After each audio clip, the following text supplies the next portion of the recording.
I was having a quick chat with someone in the gym the other day, a young lad who's been going through his novice training, and he said that he just wants to be bigger and stronger. I pointed him in the right direction of a novice training program. It was probably something similar to starting strength with some accessories, actually. And while these goals seem like two sides of the same coin, they're actually quite different as you become more advanced in your training. When you're early on in your training career, I suppose you could call it, it's okay to muddy the waters a little bit. But as you become more advanced, I would certainly say that you should pick one or the other if you want to be exceptional in either realm. Because look, you can be both big and strong, but the strongest train for strength and the biggest have always trained to be big. So I'm just going to break down a couple of key differences between these two training approaches. Things like loading, volume, progression, and frequency, and how you can use this knowledge to get bigger or stronger or both, but you will never be your biggest or strongest self if you do both. By the end, you'll understand not just how to train, but you might even train a little bit smarter. So I'd like to dive in. Let's clear this up right away. Strength and size training are not the same. Yes, they overlap, especially if you're new to lifting, but as you get more advanced, you'll notice some differences. Think about it, pro bodybuilders and powerlifters might both train in the same gym, but the way they approach their training is night and day. Bodybuilders are chasing muscle size, focusing on higher volume training, and powerlifters, on the other hand, are all about strength. They focus on maybe lower rep sets, often in the 3 to 6 rep range, and use a very, should we say, mathematical approach almost to their training and strength training program. Whereas bodybuilding training, if you take 100 bodybuilders, natural or enhanced, and they actually knew what they were talking about, you would probably see that their progression methods are actually quite steady. They don't change up or down in terms of frequency or loading all that much. And there is much less focus on lifting as much weight as possible. There's probably more focus on directing as much target stimulus to the muscle as possible. Now, here's the kicker: if you're advanced, trying to get as big as possible while getting as strong as possible at the same time will often lead to subpar results in both. So, without further ado, the key difference is what first is loading and reps, and you've got to find the sweet spot here. For strength, the goal is simple: heavy weight, low reps. We're talking sets of 3 to 6. Because that's where your nervous system is most focused on producing maximal force. The catch is if you're doing sets of 3 to 6 all the time, you will limit muscle growth because you're just unable to multiply those sets to get a volume which is, shall we say, concurrent to muscle growth. And if you were to do that, you would overtrain essentially eventually. You cannot do 12 sets of 3 reps, 3 to 6 reps, with a hope to build muscle. You probably would do that at first, but that is going to be an exceptionally large amount of stress on your body. Hypertrophy, on the other hand, thrives usually on higher reps for many reasons that we may not go into right now, but anywhere from 5 to 30 reps per set. But don't get it twisted, the sweet spot for muscle growth tends to be in the 6 to 12 rep range, where you're lifting enough weight to stress your muscles, but still getting enough volume to maximize size. Anything beyond that might hit your endurance, but it's not the best for hypertrophy. A great anecdote from a bit of my strength days, not that I've ever been very strong. I used to do dumbbell presses for sets of 20. My powerlifting buddies would say, that's not going to make you stronger, and they were right. Training in those high rep ranges is fantastic for building muscle size, but it won't directly make you stronger. If you want to get strong, you need to load up the bar and stick to lower reps. And obviously, muscle growth is the goal. Higher rep sets should probably be your bread and butter. Now, let's talk about volume, how many sets you're doing each week. When training for strength, less is often more. Strength-focused sets are incredibly fatiguing, especially in the 3 to 6 range. Your nervous system gets fried and your joints take a beating, and your recovery needs skyrocket. That's why strength programs often have fewer total sets per week compared to hypertrophy programs. Hypertrophy training, however, it is all about volume. I'm not saying that more is more, but I would say that more volume than what you're currently doing is probably going to lead to more growth, depending on your time requirements, eating requirements, and other responsibilities. The more sets you do up to a point, the better. You need a higher volume to maximize muscle growth. 16 sets of squats in a week for hypertrophy is totally fine, but for strength, that would probably break most people. There's a huge gap between the optimal volume for hypertrophy and strength.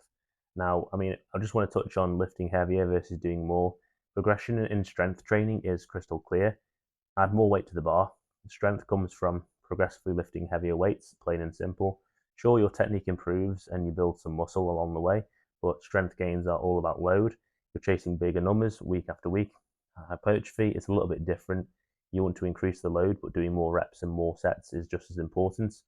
And a small tidbit is that hypertrophy throws on volume progression rather than purely load progression. And this is where the many ways of progressive overload are more attributable to muscle growth, whereas you wouldn't be able to get away with methods like shorter rest periods, intensity techniques, experimenting with rep ranges, doing more sets. Those things might improve muscle growth, but they may completely mess up a strength program. And as for recovery and frequency, a key difference is how often you train and how that impacts the muscle versus the nervous system. Strength training requires longer recovery times because your nervous system takes a bit of a hit after heavy lifts. So they say, although I have also heard that long distance athletes have a much bigger hit to their nervous system compared to a strength athlete, by the way. That's why strength athletes often train the same movement just once or twice a week.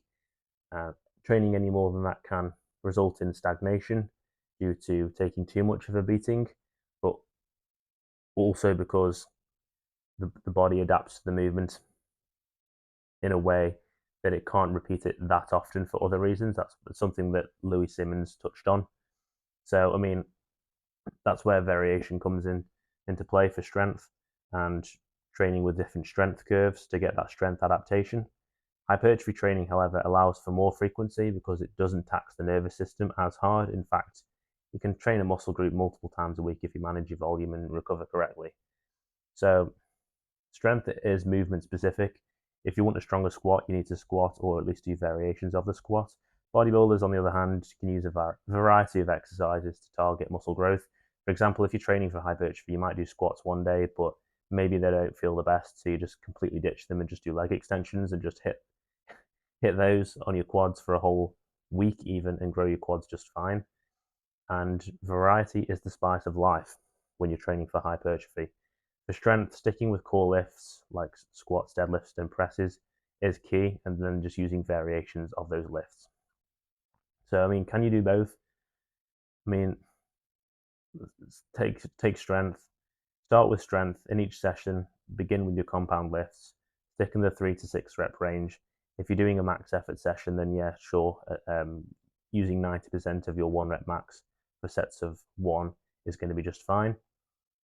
Maybe if you want to take a power building approach, then you could train for hypertrophy after. But I would definitely say that if I, as someone who purely focuses on hypertrophy, if I was doing 1 rep maxes at the start of my session, my time and recovery needs would not be met as well as just going straight into hypertrophy focused movements.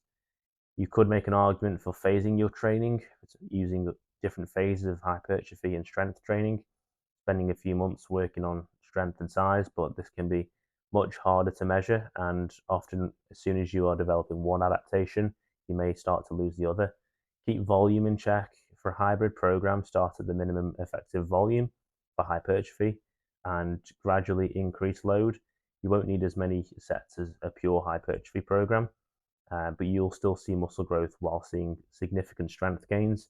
I suppose if you want to take a slightly lower volume approach, that's if you want to use both. I suppose if you just want to be a well-rounded athlete, I would start with strength in the session, finish with hypertrophy, phase my training, and take a more moderate volume approach.